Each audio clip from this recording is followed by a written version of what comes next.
Komunitas Atmaja yang saya kasihi, perkenankan saya, Juliana Murniati, memaparkan gagasan program kerja seandainya saya dipercaya menjadi Rektor Unika Atmajaya 2023-2027. Tema yang saya usung adalah menjadi universitas berkelanjutan dengan keunggulan akademik dan pengakuan internasional.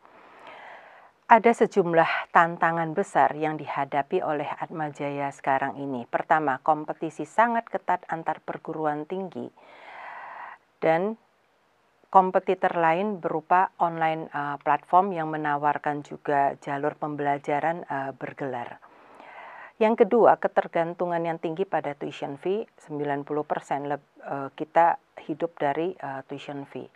Dan yang ketiga, Atmajaya ini organisasi tua, usia 63 tahun, tidak lincah, ya tidak gesit, dengan isu technical competence tenaga kependidikan, sedangkan pada sisi SDM dosen itu baik, tetapi perlu diperhatikan betul, angka 20% dosen senior ini LK dan GB, dan 80% diantaranya usia lebih dari 50 tahun. Bahkan dalam 2-3 tahun ke depan, ada sekitar 50% GB yang akan berstatus NIDK, totalnya ya berstatus NIDK. Nah, tentunya isu ini akan menjadi perhatian saya di dalam perancangan program kerja. Program kerja ini turun dari rencana pengembangan jangka panjang Yayasan Atmajaya yang menekankan pada 3 hal. Atmajaya Education Excellence ini link langsung dengan keunggulan akademik dan pengakuan internasional. Kemudian Atmajaya Healthcare Excellence di mana FKIK juga ada di dalam konstelasi ini bersama dengan unit karya lainnya.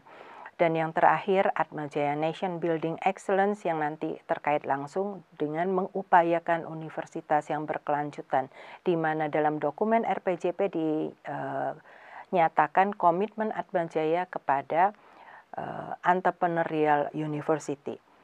Nah, bagaimana tema ini dijamin tercapai? Saya meminjam manajemen tools berupa balance scorecard. Di sini Ibu Bapak dan para mahasiswa bisa melihat di bagian atas itu tema program tadi, lalu ada strategi map ya dengan gambar bulat-bulatan tersebut dengan warna yang berbeda. Ini menunjukkan strategi yang ada, keterkaitan antar strategi, dan bagaimana bisnis proses yang ada di dalam Unika Atmajaya ini dan keberimbangan antar strategi yang ada.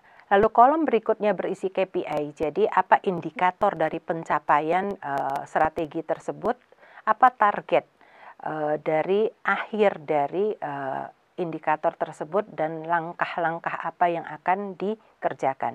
Nah, saya akan uraikan satu persatu supaya tampak lebih dalam huruf lebih besar.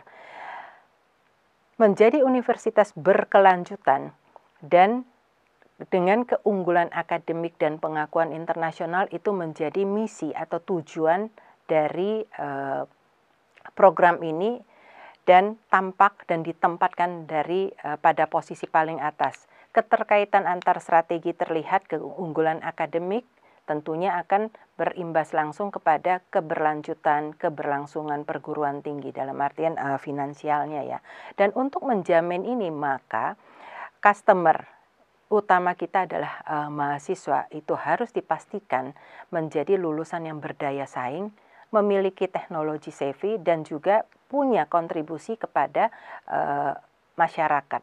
Kalau ketiga hal ini bisa dicapai, maka kita akan menjadi universitas yang berdaya pikat. Ini berarti langsung berkontribusi kepada keunggulan akademik, pengakuan internasional, dan juga keberlangsungan karena kehadiran calon-calon mahasiswa di dalam kampus. Sisi lainnya, tentu saja di dalam Tridharma harus menghasilkan sesuatu yang bisa dihilirisasikan ke lapangan. Nah, ini berkontribusi lanjut kepada langsung kepada keberlangsungan. Di internal proses itu harus ditata supaya apa yang kita janjikan pada customer ini bisa tercapai. 1. Peningkatan mutu dan reputasi akademik, pengembangan jejaring dalam dan luar negeri supaya dihasilkan pembelajaran yang sungguh bermutu, kemudian juga pengembangan kemitraan dengan alumni. Sebagai alumni dari Unikat Atmajaya, saya kira saya punya akses lah di sini. Saya percaya betul alumni cinta pada alma maternya. Bagaimana sekarang kita mengajak para alumni itu kembali ke dalam kampus. Dan internal proses lainnya adalah pengembangan academic venture yang langsung terkait dengan layanan profesional dan impact pada keberlanjutan keberlangsungan. Pada bagian terakhir terbawa learning growth itu kita bicara bagaimana peningkatan SDM supaya bisa menopang semua proses di atas, dan dengan melihat perkembangan yang ada, maka organisasi ini juga perlu ditata. Dan indikator dari masing-masing strategi itu terlihat pada kolom yang di sebelah kanan. Unggul, apa artinya QS ranking, prodi terakreditasi, klaster dikti, ya, kemudian kalau lulusan yang keterserapannya tinggi di lapangan, mampu bersaing, lalu kembali menjadi universitas berukuran besar di atas 10.000 mahasiswa, dan kita mengembangkan berbagai program, tidak hanya jalur reguler ya. Lalu di bagian internal proses itu indikatornya adalah hilirisasi dari hasil penelitian, kemudian bekerja sama dengan alumni di mana alumni menjadi mentor tempat praktek, sekaligus menjadi juga pendamping kegiatan kemahasiswaan. Pada bagian learning growth kita bisa lihat keberhasilannya kalau jumlah dosen LKGB meningkat, service excellence sungguh terwujud, dan struktur organisasi baru terimplementasikan. Nah, Ibu Bapak dan para mahasiswa, slide ini berisi IKO, jadi indikator dengan target capaian dari tahun ke tahun. Saya kira tidak perlu saya bacakan ya, karena waktunya juga amat sangat terbatas, tapi intinya program kerja ini tidak sekedar gambaran secara umum, tetapi ditandai dengan indikator yang sangat jelas dengan target capaian dari tahun ke tahun. Nah, sekarang bagaimana pencapaiannya? Ada 4 poin besar mengenai pencapaiannya. Yang jelas, inovasi di dalam pendidikan, multidisiplin, interdisiplin yang menandai perkembangan ilmu pengetahuan sekarang ini harus dikembangkan secara sistematis. Tridharma, pengajaran, itu juga didasari oleh hasil penelitian dari para dosennya dan kembali ke masyarakat dalam bentuk kegiatan pengabdian masyarakat. Dosen itu tidak sekedar memindahkan textbook ke dalam kelas karena dia bisa berdongeng dengan sangat bagus, menarik karena berbasis hasil penelitiannya. Saya skip A2 dulu karena ada kaitannya dengan berikutnya. Lalu yang ke A3 itu berbasis digital, sesuatu yang tak terhindarkan untuk era ini di mana pembelajaran mengadopsi platform online learning. Apakah kita harus menciptakan sendiri? Saya kira tidak. Kita bisa bertandem dengan Coursera misalnya. Dosen-dosen kita berperan sebagai fasilitator, mendiskusikan bagaimana implementasi dari konsep tersebut di dalam komunitas berbasis hasil penelitian dan sebagainya. Lalu diversifikasi program joint double degree termasuk pengakuan kredit yang dipelajari dari luar, dari lapangan, dari online learning. Nah, yang kedua, mewujudkan entrepreneurial university. Kurikulum kita ya berorientasi pada entrepreneurial mindset. Hal baru saya kira tidak. Social entrepreneurship berkembang dan hampir semua program studi di Unikat Atmajaya itu punya mata kuliah entrepreneurship. Jadi sistematika mengerucutkan kepada entrepreneurial university ini adalah sebuah hal yang perlu kita lakukan.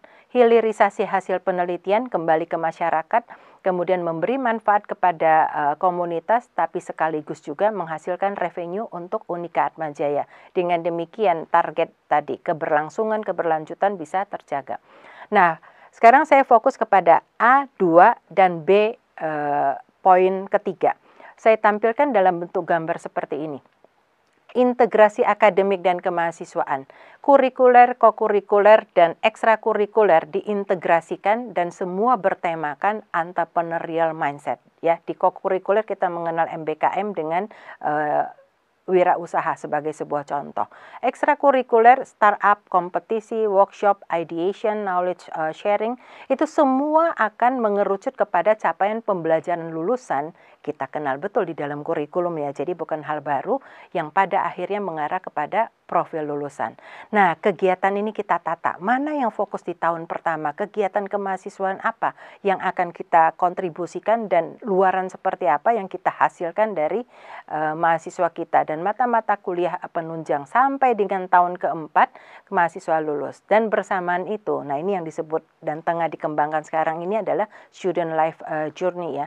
Kita tidak sekedar bicara program tapi profiling, pengukuran, sehingga perubahan kepribadian akibat dari keikutsertaan di dalam kegiatan kemahasiswaan ataupun dari perkuliahan itu sungguh terlihat. Jadi tahun pertama profiling, di tahun ketiga perubahan kepribadian seperti apa, juga kompetensi di akhir tahun pembelajaran kita mengatakan CPL tercapai atau tidak.